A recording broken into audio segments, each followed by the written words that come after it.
If this island disappeared tomorrow, the global economy wouldn't just stumble, it could seize up entirely. The phone in your pocket, the laptop you work on, the car in your driveway, the data centers training artificial intelligence. Nearly every one of them depends on a single fragile link in the global supply chain, advanced computer chips.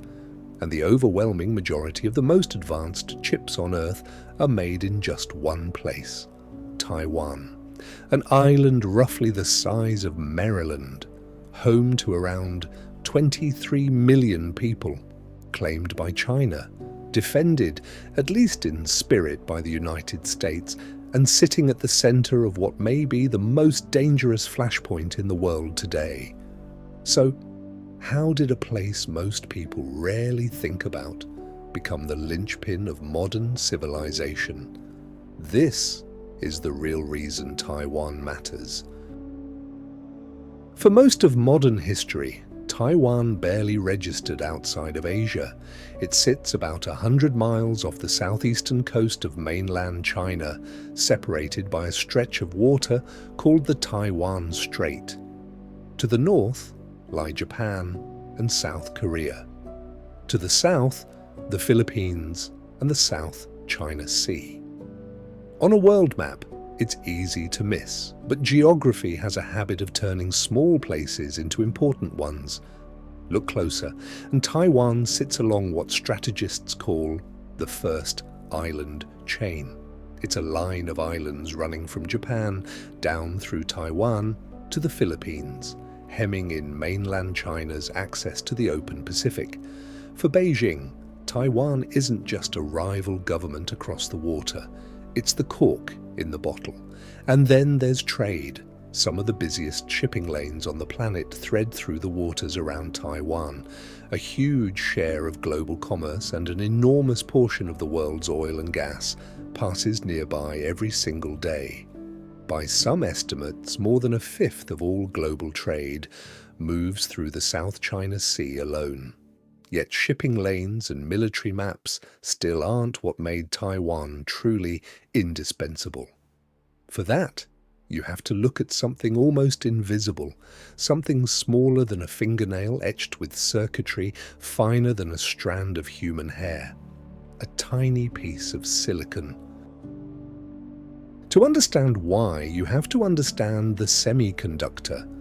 A semiconductor, a computer chip, is essentially a maze of microscopic switches. Each switch is called a transistor, and each one flips between on and off, the ones and zeros that all computing is built from. String billions of these switches together on a sliver of silicon, and you get a brain small enough to balance on your fingertip. And that word, billions, is not an exaggeration.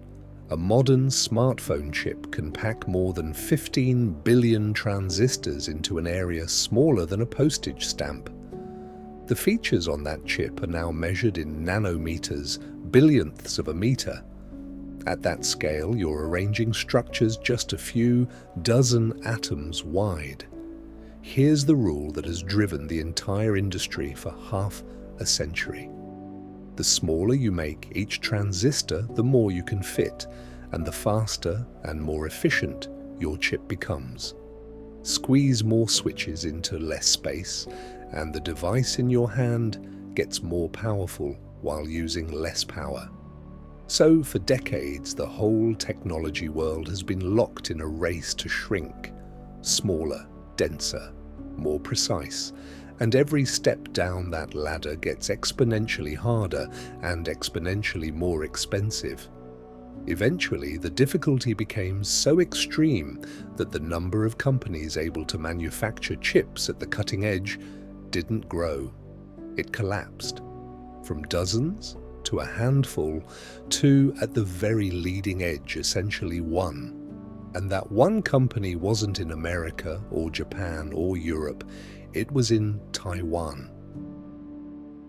Its name is TSMC, the Taiwan Semiconductor Manufacturing Company. Most people have never heard of it.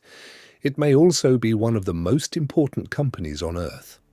The story starts with a man named Morris Chang, born in mainland China, educated at Harvard, MIT, and Stanford. Chang spent 25 years at the American firm Texas Instruments before he was recruited to Taiwan. And in 1987, he founded a company built on a radical idea. At the time, the giants of the chip world both designed and built their own chips. Chang bet on splitting those two jobs apart.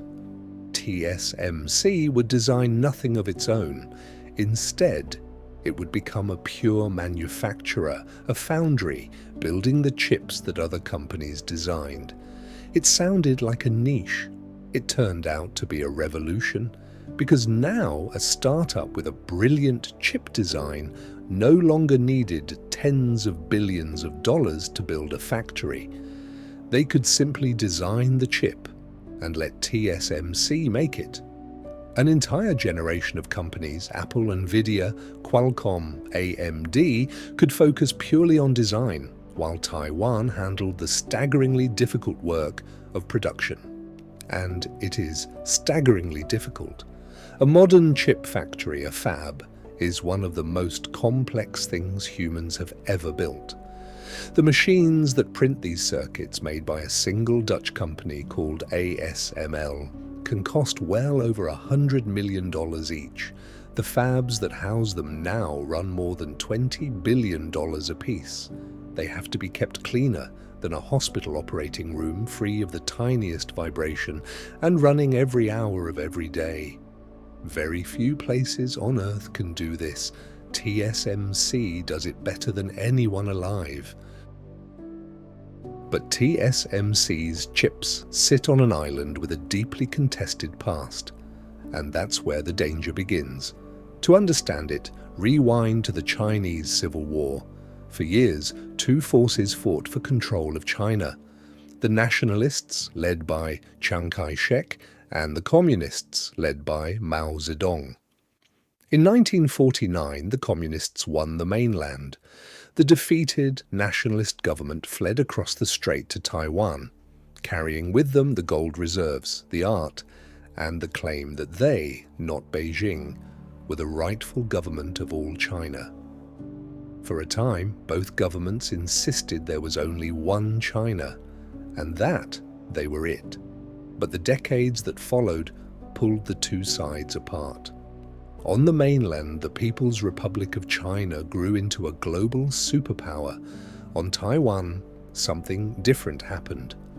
After years under martial law, the island transformed itself into a vibrant, full-fledged democracy, with its own elections, its own free press, and an increasingly distinct identity.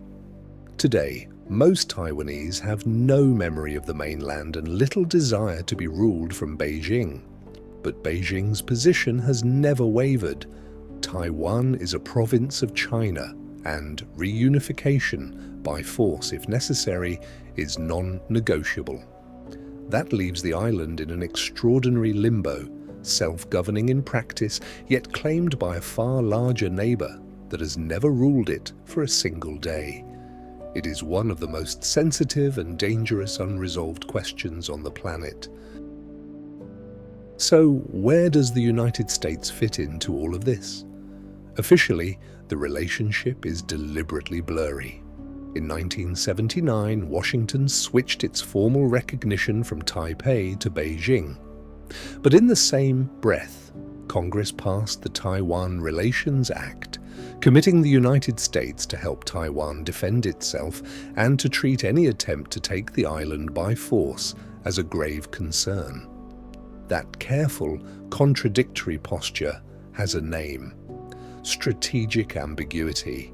The idea is to keep everyone guessing, to deter China from attacking, while also discouraging Taiwan from formally declaring independence. For decades, that tightrope kept an uneasy peace. But America's interest isn't only about democracy or alliances, it's also about those chips. A war over Taiwan wouldn't just be a humanitarian and military catastrophe, It would sever the supply of the most advanced semiconductors on Earth, the ones that power American weapon systems, American companies, and the artificial intelligence race that Washington is determined to win. Taiwan's chip dominance has even been given a nickname, the Silicon Shield. The theory that the island is simply too economically vital for the rest of the world to ever let it fall. Whether that shield actually holds is a question nobody wants to test. To see what's really at stake, imagine the chips simply stopped. Not even a full invasion, just a blockade. China's navy rings the island and Taiwan's exports grind to a halt. What happens next? We actually have a preview. During the pandemic, a relatively modest chip shortage rippled across the globe. Automakers, unable to get the chips a modern car needs, and a single car can use more than 1,000 of them, simply idled their factories.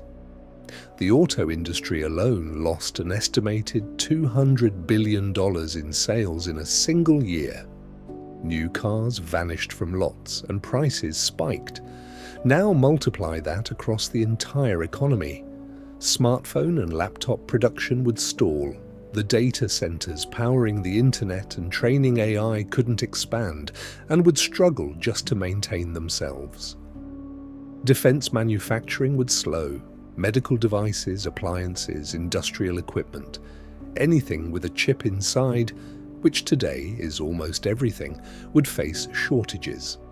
Some economists estimate that a major disruption to Taiwan's chip output could cost the global economy well over $1 trillion in the first year alone. And financial markets wouldn't wait for the damage to arrive. They'd price in the panic immediately. This is the uncomfortable truth of the modern world. We have built a civilization that runs on chips, and we have concentrated the production of the best ones onto a single, contested island. Governments have finally woken up to this risk, and the race to break the dependence is now on. In the United States, the 2022 CHIPS Act set aside roughly $52 billion to lure semiconductor manufacturing back onto American soil. Europe launched its own CHIPS Act, aiming to mobilize more than 40 billion euros. Japan is pouring subsidies into new factories and reviving its domestic industry. And South Korea, already a major player, is investing on an enormous scale. Even TSMC is hedging. The company is now building advanced fabs outside Taiwan, in Arizona, in Japan, and in Germany, spreading its know-how and its risk across the map. But here's the catch. You can pour concrete and install machines in a few years. You cannot conjure decades of accumulated expertise overnight. The engineers, the specialized suppliers, the hard-won knowledge of how to coax these impossibly complex machines into producing flawless chips at massive scale. That took Taiwan more than 30 years to build. Factories can be copied. Experience cannot, at least not quickly. And so, for now and for years to come, the center of gravity of the semiconductor world remains exactly where it has been, on that island in the Pacific. Taiwan isn't important because of its size. It isn't important because of its population or its military or its land. It's important because, almost without anyone noticing, the modern world quietly wired itself to depend on it. From the phone in your hand to the AI models reshaping the economy, from the cars on the road to the cloud overhead, a staggering share of modern life traces back through a single supply chain to a single island. That dependence has made Taiwan extraordinarily valuable and extraordinarily vulnerable. How the world manages it, whether the silicon shield holds or whether the flashpoint finally ignites, may turn out to be one of the defining questions of the 21st century. That's the real reason Taiwan matters, and it's why the whole world is watching.